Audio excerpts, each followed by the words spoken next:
வணக்கம். நம்ம விரிவான கலந்துரையாடலுக்கு உங்களை வரவேற்கிறோம். இன்னைக்கு இந்தியால சமீபத்துல அறிவிச்ச சரக்கு மற்றும் சேவை வரி, அதாவது ஜிஎஸ்டி, அதுல வந்திருக்கிற விகித மாற்றங்கள் அப்புறம் சில சீர்திருத்தங்கள் பத்தி கொஞ்சம் ஆழமா பார்க்க போறோம். வணக்கம். எங்ககிட்ட வந்த நேரலை அறிவிப்புகள், அப்புறம் நிதி அமைச்சகத்தோட விளக்கங்கள், பல துறை வல்லுநர்களோட கருத்துக்கள்னு நிறைய தகவல்கள் இருக்கு. இதோட நோக்கம் என்னன்னா, இந்த மாற்றங்கள்லாம் உண்மையில என்ன அர்த்தம் கொடுக்குது, எது விலை குறையுது, எது இல்ல, முக்கியமா இது உங்களை, அதாவது நம்மள மாதிரி ஒரு நுகர்வோரா இருக்கலாம், இல்லனா ஒரு தொழில் பண்றவரா இருக்கலாம், எப்படி பாதிக்க போகுதுன்னு புரிஞ்சுக்கிறது தான். சரி, நிறைய மாற்றங்கள் இருக்கு இல்லையா? அன்றாட பொருள்கள்ல இருந்து பெரிய பர்ச்சேஸ் வரைக்கும் பாதிப்பு இருக்கு. சரி, கொஞ்சம் கொஞ்சமா பிரிச்சு பார்க்கலாம். முதல்ல பெரிய லெவல்ல என்ன மாற்றம் நடந்திருக்கு? நிறைய பொருட்கள் சேவைகள்லாம் இப்ப பெரும்பாலும் 5% இல்லனா 18% இந்த ரெண்டு ஸ்லாபுக்குள்ள தான் வருது. அப்போ கணக்கு பார்க்கிறது ஈஸி ஆகுமா? ஆமா, அது ஒரு பக்கம். நிறைய குழப்பங்களும் குறையும். ஆனா அதே சமயம் சில குறிப்பிட்ட பொருட்களுக்கு, குறிப்பா ஆடம்பர பொருட்கள், சில பானங்கள், இதுக்கெல்லாம் 40% ஒரு புது அதிகமான வரி அடுக்கு கொண்டு வந்திருக்காங்க. 40%? ஓகே, அப்ப இது ஒரு பக்கம் எளிமை, இன்னொரு பக்கம் சிலவற்றுக்கு அதிக வரியா? ஆமா, அப்படி சொல்லலாம். இது ஒரு கலவையா தான் தெரியுது. சரி, நம்ம எல்லாரும் முதல்ல கேக்குறது, நமக்கு என்ன விலை குறையுது? நிறைய டெய்லி யூஸ் பண்ற பொருட்களோட விலை குறைய வாய்ப்பு இருக்குன்னு சொல்றாங்க. குறிப்பா ஏசி, டிஷ்வாஷர் மாதிரி வீட்டு உபயோக பொருட்கள். ஆமா, அது 28% ஹையஸ்ட் ஸ்லாப்ல இருந்துச்சு. இப்ப 18%க்கு குறைச்சிருக்காங்க. இது நிறைய குடும்பங்களுக்கு ஒரு நல்ல செய்தியா இருக்கும்ல?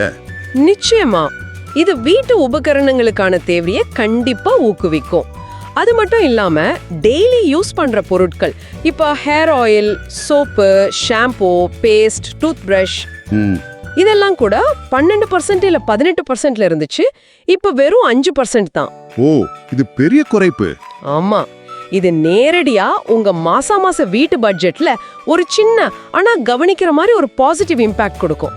அப்புறம் வாகனங்கள், ஆட்டோமொபைல் செக்டார்ல என்ன நிலவரம்? அதுலயும் பெரிய மாற்றங்கள் இருக்கு. சின்ன கார்கள், அதாவது நம்மள பலர் யூஸ் பண்ற ஹேட்ச்பேக், சின்ன செடான் இருக்குல்ல, ஆமா ஆமா, குறிப்பா 1600 CC petrol, 1500 CC diesel engine வரைக்கும், அப்புறம் 4 மீட்டருக்கு உள்ள நீளம் இருக்கிற கார்கள். அதுக்கு என்ன வரி? அதுக்கும் 28%ல இருந்து 18%க்கு வரி குறைச்சிருக்காங்க. ஓ, அப்ப கார் வாங்கணும்னு நினைக்கிறவங்களுக்கு இது நல்ல விஷயம் தானே? வாய்ப்பு இருக்கு. இது ஃபர்ஸ்ட் டைம் கார் வாங்குறவங்களுக்கும் பழைய காரை மாத்த நினைக்கிறவங்களுக்கும் ஒரு பூஸ்டா இருக்கலாம். அதே மாதிரி auto rickshaw, bus, lorry, ambulance, இதுக்கெல்லாம் கூட வரி 28ல இருந்து 18% குறைஞ்சிருக்கு. ஓ, இது முக்கியமாச்சே. பப்ளிக் டிரான்ஸ்போர்ட், கூட்ஸ் டிரான்ஸ்போர்ட் எல்லாத்துக்கும் ஹெல்ப் பண்ணுமே. ஆமா, அது மட்டும் இல்லாம சைக்கிள் இருக்குல்ல, அதுக்கு வரி 12%ல இருந்து 5% குறைஞ்சிருக்கு. ஓகே, வெஹிக்கிள் ஸ்பேர் பார்ட்ஸ், முன்னாடி அதுக்கு ஒவ்வொரு பார்ட்டுக்கும் ஒவ்வொரு ரேட் இருந்த மாதிரி ஞாபகம். ஆமா, அது ஒரு பெரிய தலைவலியா இருந்துச்சு மெக்கானிக்களுக்கு. இப்ப அது சிம்பிள் ஆக்கிட்டாங்க. எப்படி? எல்லா வாகன உதிரி பாகங்களுக்கும் ஒரே ரேட், 18%. பரவாயில்லையே, பழுது பார்க்குற செலவை கணக்கே ஈஸியா இருக்கும். ஆனா எல்லா வண்டிக்கும் வரி குறையலையே. அந்த 40% சில வண்டிகளுக்கும் வருமா? கரெக்டா சொன்னீங்க.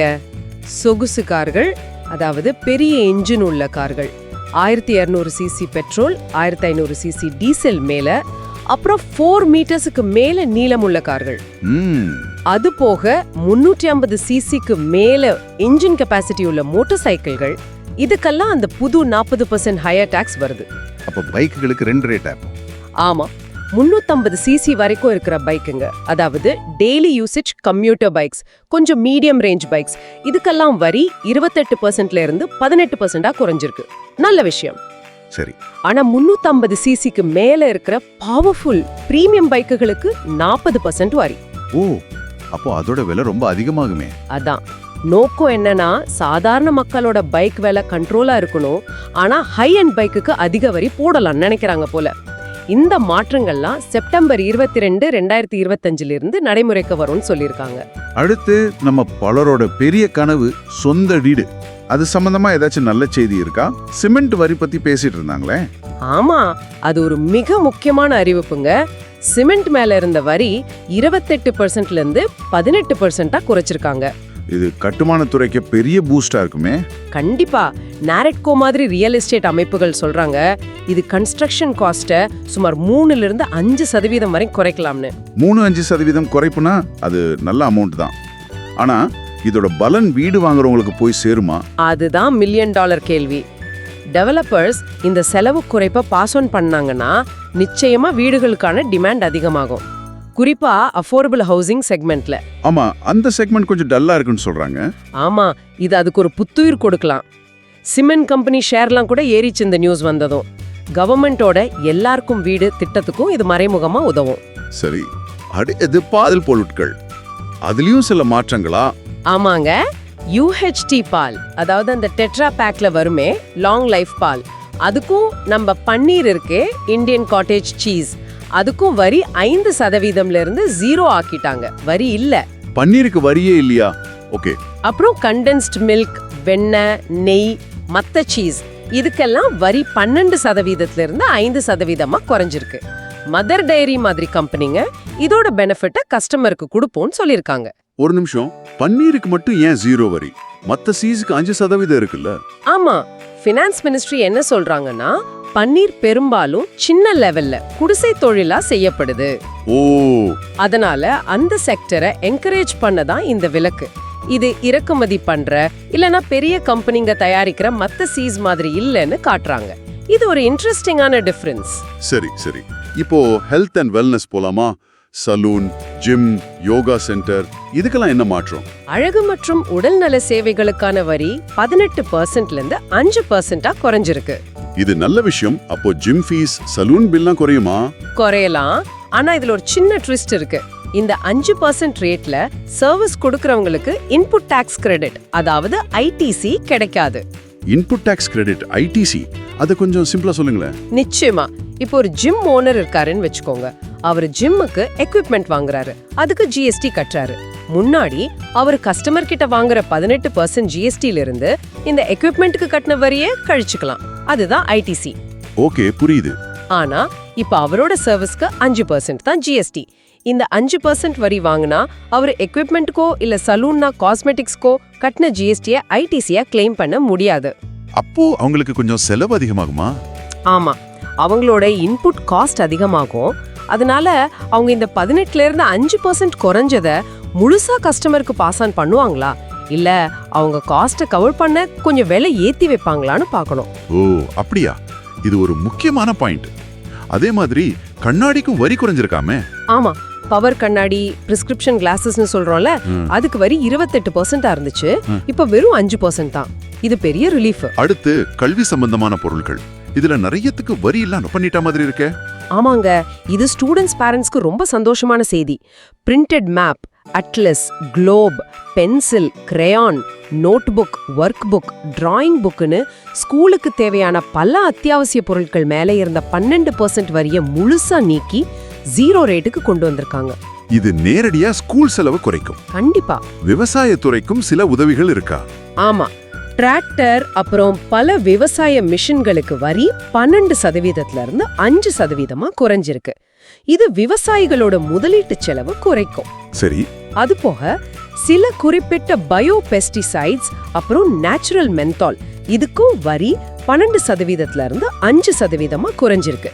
இது விவசாயிகளோட இன்புட் காஸ்ட குறைச்சு நேரடியா அவங்களுக்கு உதவும். சரி, இதுவரைக்கும் விலை குறைஞ்சது பார்த்தோம். இப்போ எதுக்கெல்லாம் வரி ஏறி இருக்கு? இல்ல அந்த ஸ்பெஷல் 40% வரி எதுக்கெல்லாம் வருது? அந்த 40% ஸ்பெஷல் டாக்ஸ் முக்கியமா கேசினோ, ஆன்லைன் கேம்பிளிங், பெட்டிங், குதிரை பந்தயம், லாட்டரி, அப்புறம் IPL மாதிரி பெரிய ஸ்போர்ட்ஸ் ஈவென்ட்கான டிக்கெட் இதுக்கெல்லாம் வருது. இதெல்லாம் ஒரு மாதிரி சின் குட்ஸ் கேட்டகரியா? ஆமா, பெரும்பாலும் அப்படி சொல்லலாம், இல்லனா ஆடம்பர நுகர்வுன்னு சொல்லலாம். நிலக்கரி மேல வரி மாறினதா சொன்னீங்களே, அதனால கரண்ட் பில் ஏறுமா? இது முக்கியமான கேள்வி.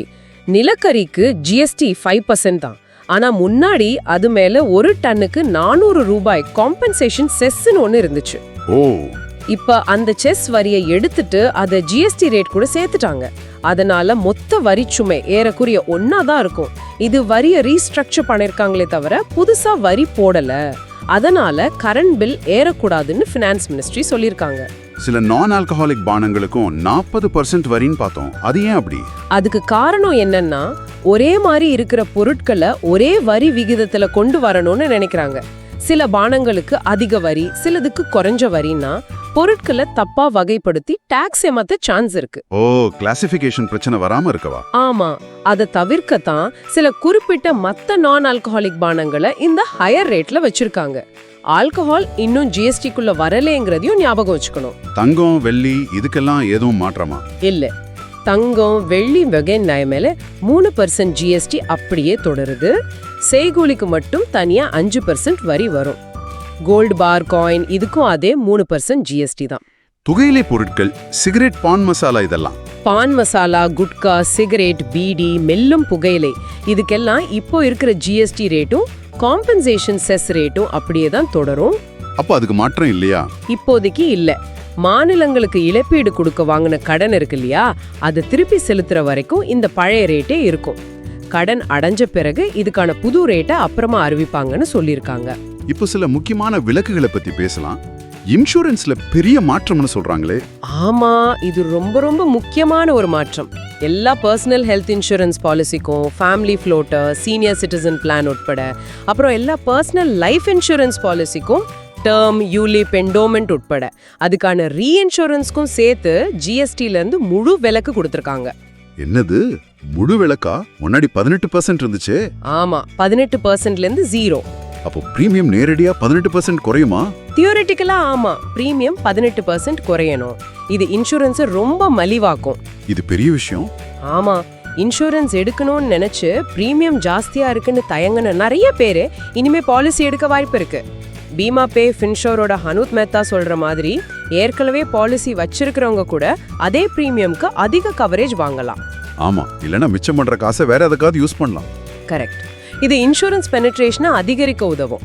ஒரு விதத்துல பேசிக் இன்சூரன்ஸை ஒரு அத்தியாவசியமான விஷயமா கவர்மெண்ட் பார்க்க ஆரம்பிச்சிருக்காங்களோன்னு கூட தோணுது. மருந்து மாத்திரைக்கு என்ன நிலவரம்?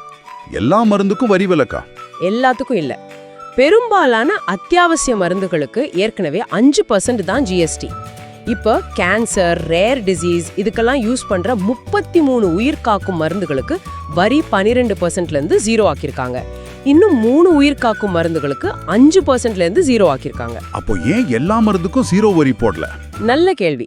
அப்படி பண்ணா மருந்து தயாரிக்கிற கம்பெனிங்க அவங்க வாங்குற மூலப்பொருளுக்கு கட்டின ஜிஎஸ்டிய இன்புட் டாக்ஸ் கிரெடிட்டா ஐடிசி கிளைம் பண்ண முடியாது. ஞாபகம் இருக்கா ஐடிசி பத்தி பேசணும்? ஆமா ஆமா, ஜிம்முக்கு சொன்னீங்களே. அதேதான். ஐடிசி கிடைக்கலன்னா மேனுஃபேக்சரிங் காஸ்ட் அதிகமாயிடும். கடைசியில அது பேஷண்ட்டுக்கு விலையை ஏத்திடும். அதனால அந்த 5% வரிய வச்சிருக்கிறது ஐடிசி செயினை மெயின்டைன் பண்ணி லாங் ரன்ல விலைய கண்ட்ரோலா வைக்க உதவுது. மெடிக்கல் டிவைசஸ்க்கு 5% வரின்னு சொன்னீங்க. அதுல இன்வெர்டட் டியூட்டி ஸ்ட்ரக்சர் பிரச்சனை வரும்னு சொல்றாங்களே, அதென்ன சிம்பிளா சொல்லுங்க. இன்வெர்டட் டியூட்டி ஸ்ட்ரக்சர்னா ஒரு பொருளை செய்ய தேவையான ரா மெட்டீரியலுக்கு அதிக ஜிஎஸ்டி. உதாரணமா 12% இல்ல 18%. ஆனா ஃபைனல் ப்ராடக்ட்டுக்கு குறைஞ்ச ஜிஎஸ்டி, இங்க 5%. ஓ, ரா மெட்டீரியல் காஸ்ட்லி, ஆனா விக்கிற பொருள் சீப்பா? வரியை பொறுத்த வரைக்கும் ஆமா. இதனால மேனுஃபேக்சரர் ரா மெட்டீரியலுக்கு கட்டின வரி அவரு ஃபைனல் ப்ராடக்ட்டுக்கு வாங்குற வரியை விட ஜாஸ்தியா இருக்கும். இந்த எக்ஸ்ட்ரா வரிய அவங்க கவர்மெண்ட் கிட்ட இருந்து ரீஃபண்டா வாங்கணும். அது கொஞ்சம் ப்ராசஸ் தானே? ஆமா, அது ஒரு நடைமுறை சிக்கல் தான். ஆனாலும் ஹெல்த் கேர் செலவை குறைச்சு பேஷண்ட்டுக்கு நல்லது பண்ணணும்னு இந்த 5% ரேட் வச்சிருக்கிறதா சொல்றாங்க. இந்த ரீஃபண்ட் ப்ராசஸை ஈஸியாக்குறோம்னு கூட சொல்லியிருக்காங்க. கச்சா பருத்திக்கு வரி இருக்கா இல்லையான்னு ஒரு குழப்பம் இருந்துச்சு. அது என்ன? கச்சா பருத்திக்கு வரி உண்டு, ஆனா அது ரிவர்ஸ் சார்ஜ் மெக்கானிசம் RCMல வசூலிக்கிறாங்க. ரிவர்ஸ் சார்ஜ் அப்படின்னா பருத்தியை விக்கிற விவசாயி ஜிஎஸ்டி கட்ட வேண்டாம். யார் வாங்குறாங்களோ அந்த ரெஜிஸ்டர்ட் டீலர், உதாரணமா ஒரு ஸ்பின்னிங் மில், அவங்க தான் பருத்திக்கான வரியை கவர்மெண்ட்க்கு கட்டணும். ஓ, இது எதுக்கு இப்படி? விவசாயிக்கு சுமையை குறைக்கவா? அதுவும் ஒரு காரணம். ஆனா முக்கிய காரணம் டெக்ஸ்டைல் இண்டஸ்ட்ரியில ஐடிசி செயின் கட் ஆகாம பாத்துக்கிறது தான். மில் ஓனர் RCMல டாக்ஸ் கட்டுறதுனால அதை ஐடிசியா எடுத்துக்க முடியும்.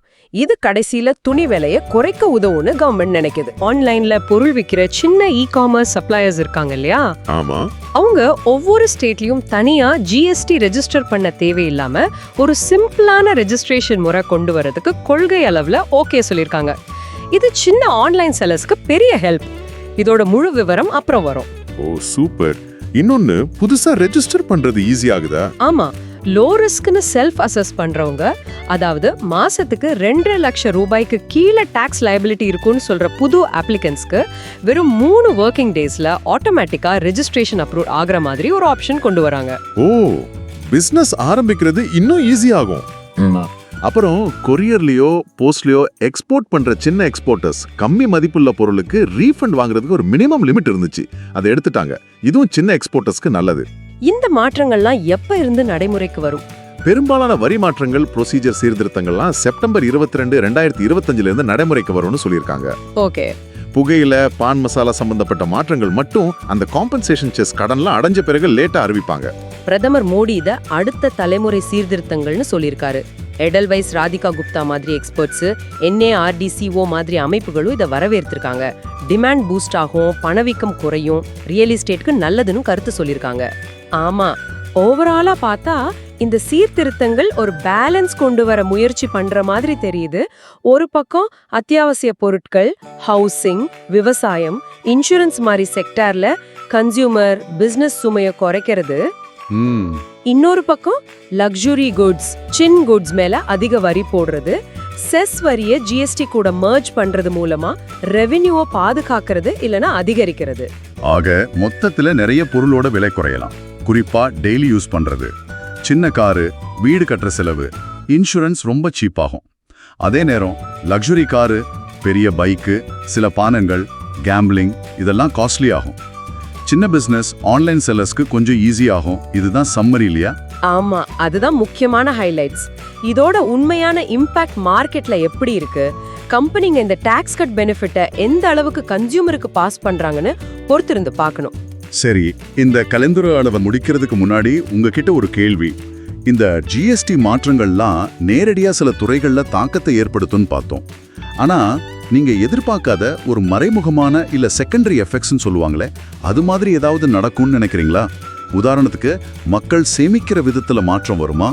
இல்ல இந்த மாற்றங்களால நேரடியா சொல்லப்படாத வேற துறைகள்ல இன்வெஸ்ட்மெண்ட் அதிகமாகுமா? யோசிச்சு பாருங்களேன். இந்த ஆழமான அலசல்ல எங்களோட இணைஞ்சதுக்கு ரொம்ப நன்றி.